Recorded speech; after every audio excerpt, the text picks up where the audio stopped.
होकर स्वतंत्र मैंने कब चाहा मैं कर लूं जग को गुलाम। मैंने तो सदा सिखाया है करना अपने मन को गुलाम। गोपाल राम के नामों पर कब मैंने अत्याचार किया, कब दुनिया को हिंदू करने घर घर में नरसंहार किया। कोई बतलाए काबुल में जाकर कितनी मस्जिद तोड़ी। भूभाग नहीं शत शत मानव के हृदय जीतने का निश्चय। हिंदू तन मन हिंदू जीवन रग रग हिंदू मेरा परिचय। 1948 का 47 का युद्ध दुनिया का विचित्र युद्ध था। हमेशा युद्ध विराम की मांग वो सेना करती है जो हार रही हो। संयुक्त राष्ट्र में वो देश जाता है जो छोटा हो, कमजोर हो, हार रहा हो। यहां हम बड़े थे, ताकतवर थे, जीत रहे थे। बस 48 से 72 घंटे की बात थी, पीओके हमारा होना चाहिए, हम संयुक्त राष्ट्र संघ में चले गए। ऐसे विचित्रता के उदाहरण हमने प्रस्तुत किए और भारत की छवि बनी कि एक सॉफ्ट स्टेट है।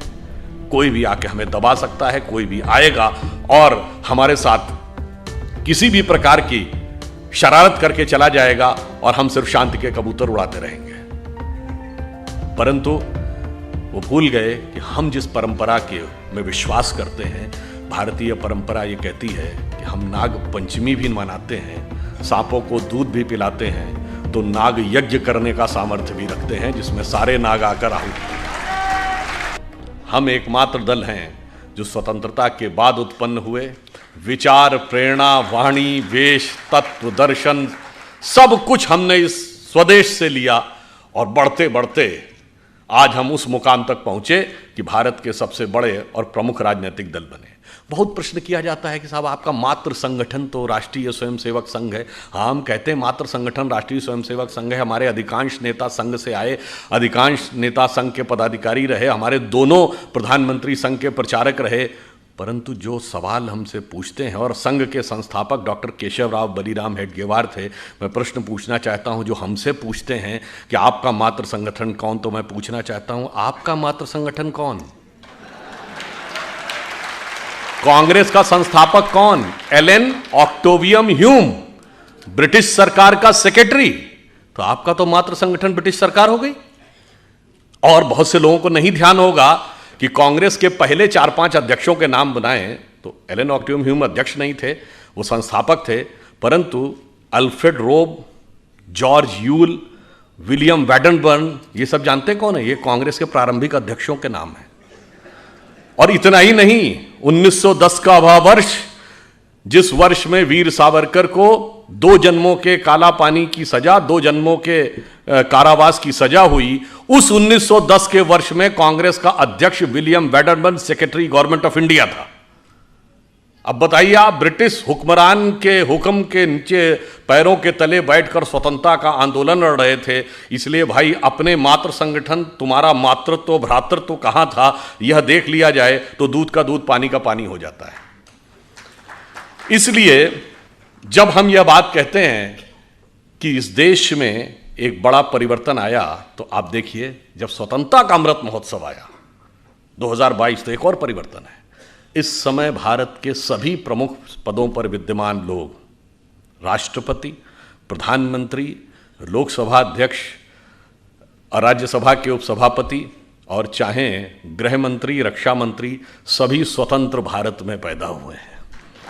तो यह भी एक काल चक्र के एक बड़े परिवर्तन को दर्शाता है कि अब भारत एक लंबी छलांग मारने के लिए आगे तैयार है।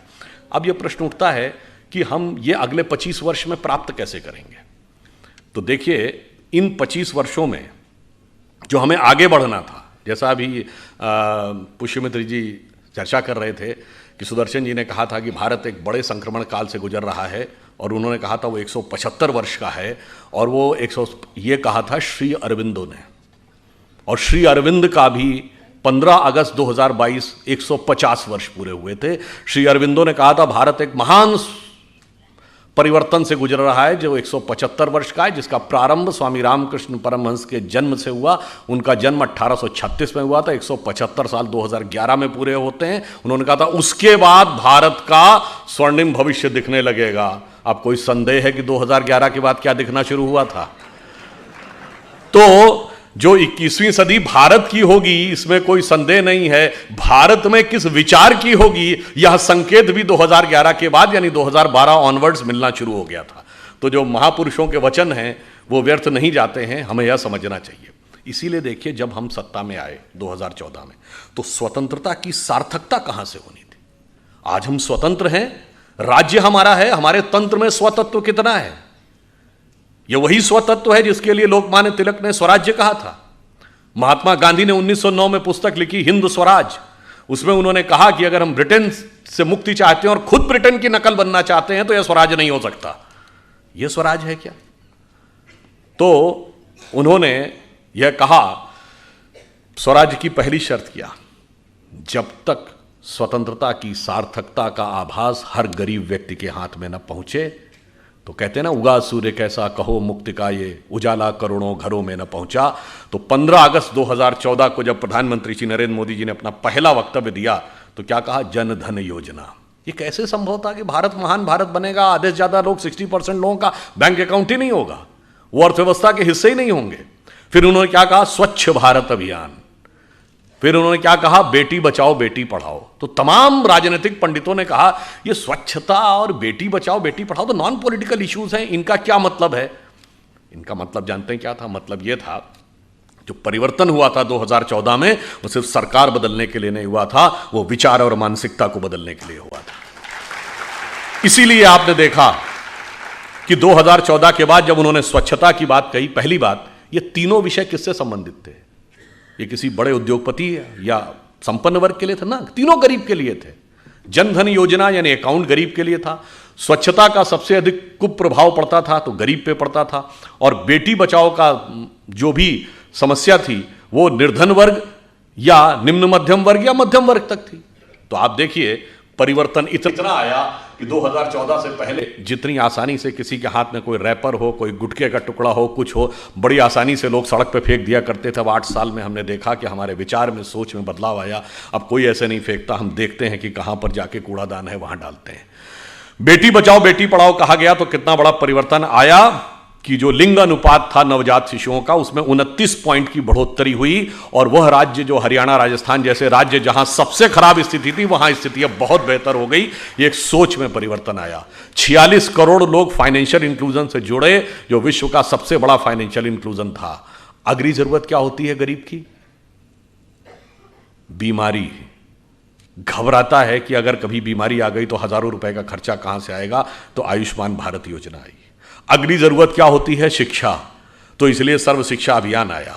फिर सोच में बदलाव आया। पहले की सरकारें सोचती थी इस वर्ग को देना है, उस वर्ग को देना है।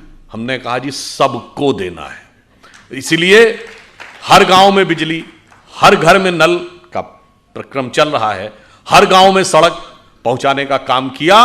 और मैं यह भी कहना चाहता हूं, धारणा यदि प्रचलित यह भी हो कि कोई हमें वोट दे रहा है या नहीं दे रहा, इसके बावजूद हमने दिया।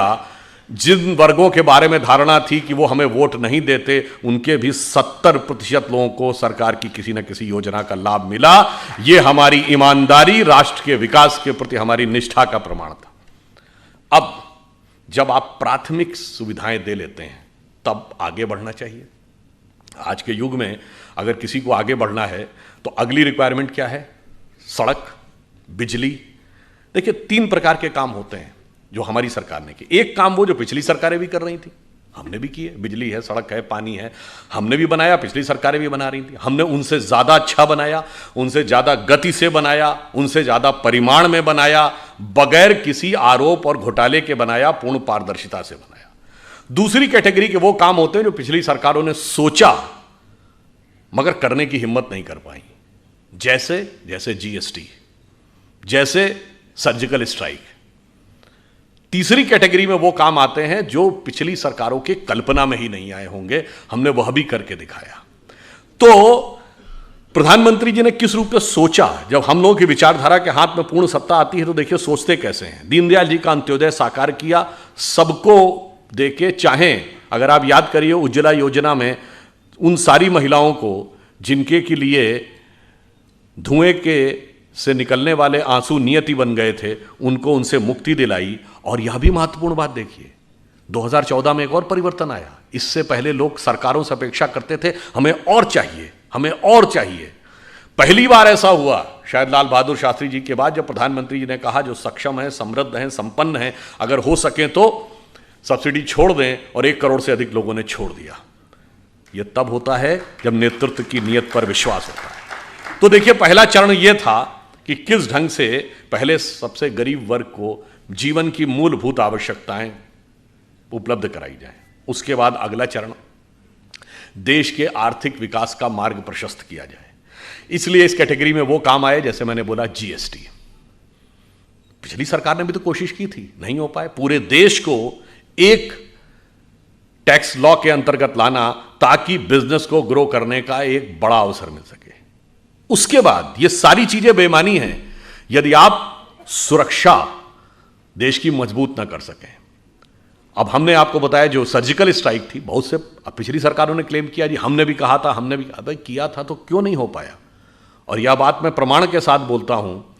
अमेरिकी राष्ट्रपति बराक ओबामा ने अपनी किताब द प्रॉमिस लैंड में लिखा, 2010 में भारत आए थे, उस यात्रा का वृत्तांत देते हुए उन्होंने लिखा कि 26/11 के हमले के बाद उस समय की सरकार ने, जबकि सेना तैयार थी पाकिस्तान के ऊपर एक स्ट्राइक करने के लिए, उस समय की सरकार ने इसलिए अनुमति नहीं दी क्योंकि उस सरकार को लगता था कि इससे उपजे वातावरण से भाजपा को राजनीतिक लाभ न मिल जाए।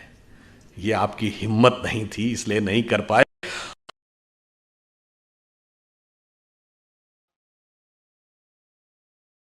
ये मानते हैं कि पर यहां एक विचित्र कॉन्फ्लिक्ट था। पूरी दुनिया में ऐसा कॉन्फ्लिक्ट आपने नहीं देखा होगा कि पड़ोसी के मुकाबले हम बड़े भी थे, हम ताकतवर भी थे, पर हम पिछले 65-66 सालों से, अटल जी के दौर के 6 साल छोड़ दें, तो हम दुनिया में कहते थे कि वो हमें सता रहा है। 1948 का 47 का युद्ध दुनिया का विचित्र युद्ध था। हमेशा युद्ध विराम की मांग वो सेना करती है जो हार रही हो। संयुक्त राष्ट्र में वो देश जाता है जो छोटा हो, कमजोर हो, हार रहा हो। यहां हम बड़े थे, ताकतवर थे, जीत रहे थे, बस 48 से 72 घंटे की बात थी, पीओके हमारा होना चाहिए, हम संयुक्त राष्ट्र संघ में चले गए। ऐसे विचित्रता के उदाहरण हमने प्रस्तुत किए और भारत की छवि बनी कि एक सॉफ्ट स्टेट है, कोई भी आके हमें दबा सकता है, कोई भी आएगा और हमारे साथ किसी भी प्रकार की शरारत करके चला जाएगा और हम सिर्फ शांति के कबूतर उड़ाते रहेंगे। परंतु वो भूल गए कि हम जिस परंपरा के में विश्वास करते हैं, भारतीय परंपरा ये कहती है कि हम नाग पंचमी भी मनाते हैं, सांपों को दूध भी पिलाते हैं, तो नाग यज्ञ करने का सामर्थ्य भी रखते हैं जिसमें सारे नाग आकर आहुति देते हैं। तो हमने यह प्रेरणा ली कि कश्मीर घाटी को लहू लुहान करने वालों सुनो, एक भी बलिदान हुआ जवान नहीं भूले हैं, और दूध भी पिलाते हैं परंपरा हमारी मित्र, किंतु नाग यज्ञ का विधान नहीं भूले। और आपने देखा कि पहली बार भारत ने इन 8 वर्षों में, अब now the era of India as a soft state is over. अब वो दिन चले गए। तब जैसे मैं तो लखनऊ का रहने वाला हूं, हमारे यहाँ कहावत होती है, अमा मियाँ वो दिन लद गए जब उस साल लल्लू खा फाकते उड़ाया करते थे। तो वो कबूतर उड़ने के दिन लद गए और अब वो समय आ गया जब हम प्रबलता प्रखरता के साथ अपनी बात कहते हैं। और समय में कितना बदलाव आया।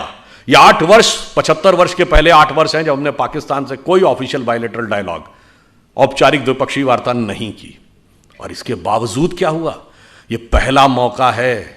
आप याद करिए, एक दौर था 1990 में, उस समय बेनजीर भुट्टो ने पाकिस्तान के नेशनल असेंबली में बोला था, जगमोहन जी गवर्नर थे उनके लिए, कि ये जगमोहन को हटाओ नहीं तो इसको भगमोहन बना देंगे। और हमारी सरकार ने हटा लिया था। और एक ये दौर था जब पाकिस्तान के नेशनल असेंबली में खड़े होकर इमरान खान ने कहा कि जो कुछ इन्होंने बालाकोट में किया उससे ज़्यादा खौफनाक कुछ करने जा रहे हैं। याद करिए कि पाकिस्तान के फॉरेन मिनिस्टर शाह महमूद कुरैशी का बयान नेशनल असेंबली में, आप सबको वो वीडियो क्लिपिंग याद होगी। उन्होंने कहा कि साहब हमारे पास आर्मी चीफ आए, उनके पैर कांप रहे थे, उन्होंने कहा खुदा का वास्ता है कि अभिनंदन को वापस कर दीजिए शाम तक, वरना 9 बजे के बाद हिंदुस्तान अटैक कर देगा। ये तो 1971 में कभी नहीं हुआ कि फॉरेन मिनिस्टर और आर्मी चीफ ये कहे कि उसके पैर कांप रहे थे, वो भी पाकिस्तान की नेशनल असेंबली में। ये उनका दिया बयान है, किसी पत्रकार का बयान नहीं है। यह परिवर्तन आया। फिर कुछ काम ऐसे जो इस अमृत काल को आगे वास्तविकता में चरितार्थ करेंगे, जो किसी ने सोचा नहीं। जैसे अगर भारत को इलेक्ट्रिसिटी चाहिए, विकसित देश बनना है, तो पावर रिक्वायरमेंट है इंफ्रास्ट्रक्चर के बाद। अब पावर में हमारा 44% पावर कोल से आता है। अब कोयले से अगर हम इतनी भारी मात्रा में एनर्जी लेंगे तो एक तो उससे पर्यावरण का बहुत प्रभाव पड़ेगा आने वाले समय में, और हम कितनी ऊर्जा ले पाएंगे। तो इस पर सोचना चाहिए कि भगवान ने भारत को क्या दे रखा है। देखिए, भारत के दो छोरों को देखिए, पूर्वी छोर और पश्चिमी छोर। पश्चिमी क्षेत्र का जो इलाका है, जिसमें गुजरात है, राजस्थान है, वैसे आजकल तो वहाँ पानी बहुत गिर रहा है, मगर सामान्यतः वहाँ पानी की कमी रहती है, मगर सूर्यदेव बहुत प्रचंड रूप में वहाँ पर अपना प्रबलता दिखाते हैं। और जो पूर्वी हिस्सा है, जिसमें बिहार है, उड़ीसा है, बंगाल है, असम है, वहाँ नदियों के पाट बहुत चौड़े हैं, बहुत पानी गिरता है, बाढ़ की समस्या रहती है। अब देखिए, उन्होंने सोचा कि इसको हम कैसे भारत की सामर्थ्य के लिए प्रयोग कर सकते हैं। तो जो पूर्वी हिस्सा था, वहाँ पे क्यों ना ड्रेजिंग करके, उसमें गहराई करके इनलैंड वाटरवेज कम्युनिकेशन की शुरुआत की जाए। और जब जल मार्ग से परिवहन होता है तो सड़क और रेल मार्ग के मुकाबले 1/10 कॉस्ट आती है और 1/10 पोल्यूशन होता है। और आपने देखा कि 2019 में हल्दिया से लेके और वाराणसी तक पहली बार इनलैंड वाटरवेज के द्वारा ट्रांसपोर्टेशन शुरू हुआ। और जिधर पानी कम गिरता है तो क्यों नहीं सोलर एनर्जी का प्रयोग करना चाहिए।